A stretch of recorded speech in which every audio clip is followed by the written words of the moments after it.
Hello प्यारे बच्चों, मैं उम्मीद करता हूँ कि आप और आपके घर वाले सब लोग सेफ हैं। हम लोग इकोनॉमिक्स की आज वीडियो लेके आए हैं आपके लिए। तो इकोनॉमिक्स में बजट का चैप्टर स्टार्ट हुआ था बच्चों, ठीक है, मैक्रो इकोनॉमिक्स के अंदर। और बजट में मैंने आपको सबसे पहले बता दिया था कि बजट क्या होता है। एक बार जल्दी से रिकैप कर लेते हैं अभी तक हमने जो भी सारा काम किया है। डेप्थ में अगर जाके आपको इन चीजों को समझना है और आप आज ही इस वीडियो से जुड़े हैं तो आप पहले वो दो वीडियोस देख लीजिए जाके, ठीक है। चलिए, बजट का मीनिंग आपको बताया था कि बजट एक स्टेटमेंट होती है, ठीक है, जो कि गवर्नमेंट बनाती है और हम आने वाले एक साल के लिए अंदाजे लगाते हैं इसके अंदर कि आने वाले एक साल में हमें कितनी कमाइयां होंगी, कितने पैसे आएंगे और कितने खर्चे होंगे हमारे, ठीक है। तो ये एक स्टेटमेंट होती है बजट, जो कि पूरे एक साल के लिए बनाई जाती है, ठीक है। इसके बाद मैंने आपको बताया था कि बजट जो है ना वो दो हिस्सों में बढ़ जाता है। एक होता है बजट के अंदर रिसिट्स, हमारी कमाइयां किस किस तरीके से आने वाली है, ठीक है। और दूसरे होते हैं एक्सपेंडिचर्स, जो कि ये बताते हैं कि हमारे खर्चे किस किस तरीके से होते हैं, हमारे मतलब गवर्नमेंट, ठीक है।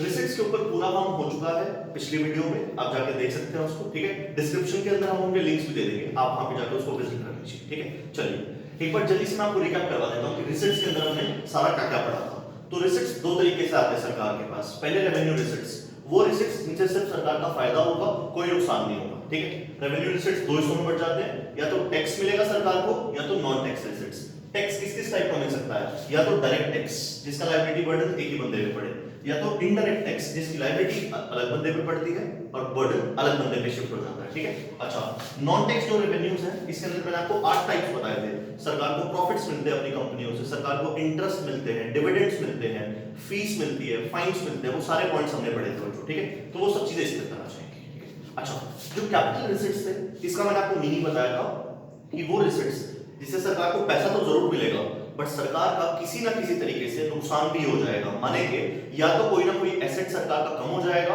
या फिर कोई ना कोई लायबिलिटी बढ़ जाएगी, ठीक है। तो सरकार का नुकसान जरूर होता है कैपिटल एसेट से, पैसा तो आएगा बट साथ में कुछ ना कुछ हार्म होगा हमें, ठीक है। मैंने इसके आपको 4 पॉइंट्स बताए थे छोटे छोटे, ठीक है। तो आप वो ध्यान रखिए ना, पिछली वीडियो में जाके आप उनको डेप्थ में देख भी सकते हैं, ठीक है। चलिए, आज का जो नया कॉन्सेप्ट हमने स्टार्ट करना है वो है एक्सपेंडिचर। आप इसको यूं कह सकते हो कि हमने एक हिस्सा पूरा समझ लिया बजट का, रिसिट्स वाला। अब बात करेंगे एक्सपेंडिचर्स की, ठीक है। तो बच्चों, जिस तरीके से रिसिट्स दो प्रकार के थे, रेवेन्यू और कैपिटल, ऐसे ही एक्सपेंडिचर भी दो टाइप के हैं, रेवेन्यू और कैपिटल। दो तरह के खर्चे होते हैं, ठीक है। तो इन दोनों केसेस में सरकार खर्चा करने वाली है, ये तो तय है। अब बस ये है कि इनमें से एक ऐसा खर्चा होगा जिस वो खर्चा करके सरकार को कुछ फायदा भी होगा, सरकार कुछ बेनिफिट भी अर्न करेगी, ठीक है। और एक ऐसा खर्चा होगा जो सरकार खर्चा तो करती रहेगी बट उससे सरकार को कोई फायदा नहीं होगा, ठीक है। तो बारी बारी को समझने की कोशिश करते हैं। चलिए, फर्स्ट है रेवेन्यू एक्सपेंडिचर। आप इसको शॉर्ट में ऐसे ध्यान रखना बच्चों कि ये रूटीन खर्चे हैं, रूटीन एक्सपेंडिचर्स, ठीक है। वो खर्चे जो कि सरकार हर रोज या हर महीने करती रहती है बट इससे सरकार को कोई बेनिफिट नहीं होता।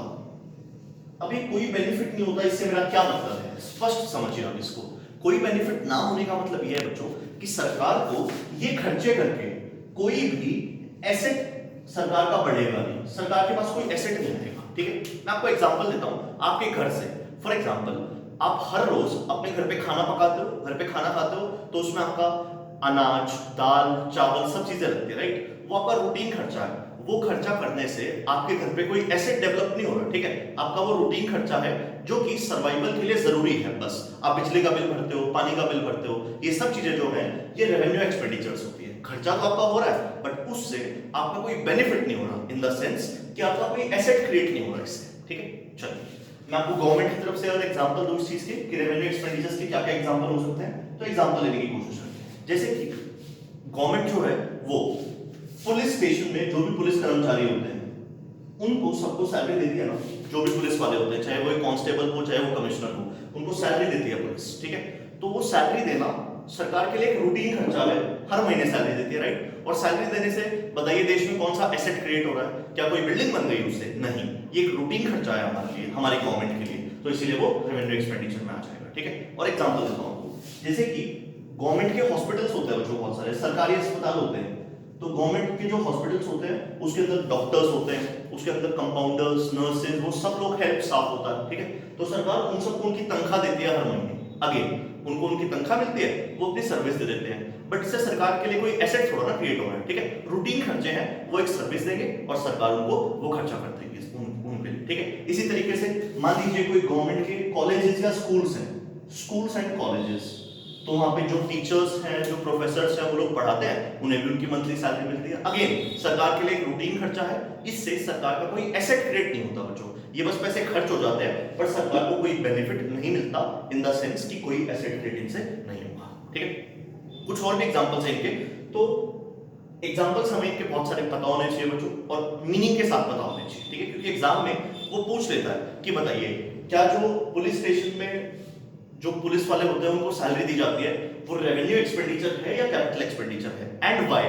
तो ये व्हाई का जवाब आपको इसके मीनिंग से ही मिलेगा। आप बता देंगे कि ये रेवेन्यू एक्सपेंडिचर है, यस, क्योंकि इस एक्सपेंडिचर करने से हमारे लिए क्या हो जाता है, हमारे लिए सरकार कोई नए एसेट्स क्रिएट नहीं कर पाती, ये तो रूटीन खर्चा है सरकार का, इसीलिए ये जो एक्सपेंडिचर है ये रेवेन्यू एक्सपेंडिचर बन जाएगा। ठीक है, तो चलिए बच्चों, रेवेन्यू एक्सपेंडिचर को शॉर्ट में आपने ध्यान रखना है, ये सरकार के रूटीन खर्चे होते हैं, सरकार को आए दिन या हर महीने खर्चे करने पड़ते हैं, और इससे सरकार के कोई भी एसेट्स या कोई भी बेनिफिट्स नहीं बढ़ जाएंगे। ठीक है, तो याद ध्यान रखना इसके अंदर।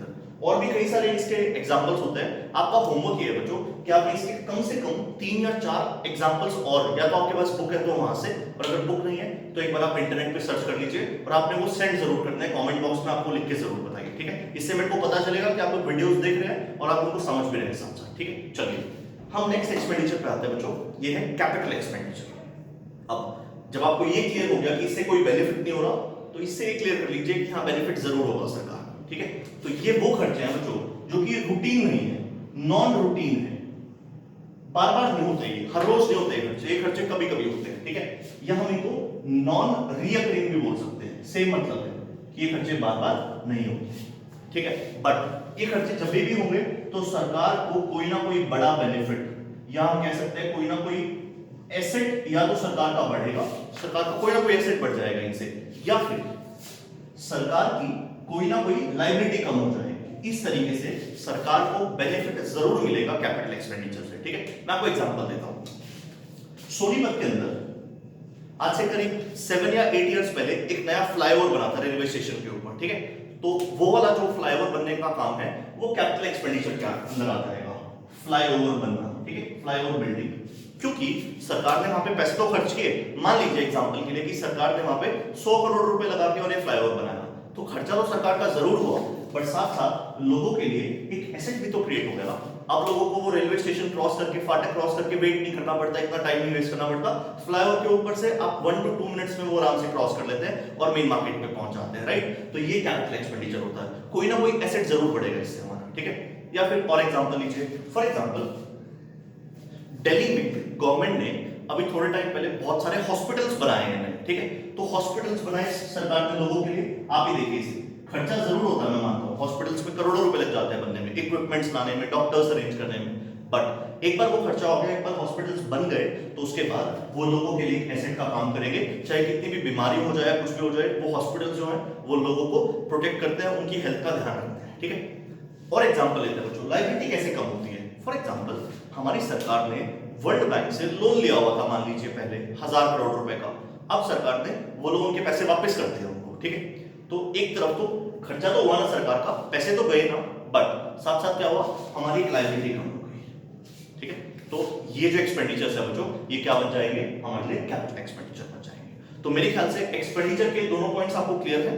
आपने देखा होगा जरूर कि एक्सपेंडिचर वाला जो पोर्शन था ना वो कंपैरेटिवली छोटा रहा, क्यों, क्योंकि रेवेन्यू और कैपिटल के अंदर कोई टाइप्स नहीं है, बट जब हमने रिसेट्स वाला पोर्शन पढ़ा था तो रिसेट्स के अंदर क्या था, रेवेन्यू के अंदर भी कितने सारे टाइप्स थे, राइट, हाँ, कैपिटल के अंदर भी 3-4 टाइप्स थे, बट यहाँ पे कोई टाइप्स नहीं है। तो एक्सपेंडिचर के अंदर तो बच्चों सिर्फ और सिर्फ आपने रेवेन्यू एक्सपेंडिचर का मीनिंग और एग्जांपल्स आपको पता होने चाहिए, कैपिटल एक्सपेंडिचर का मीनिंग और एग्जांपल आपको पता होने चाहिए।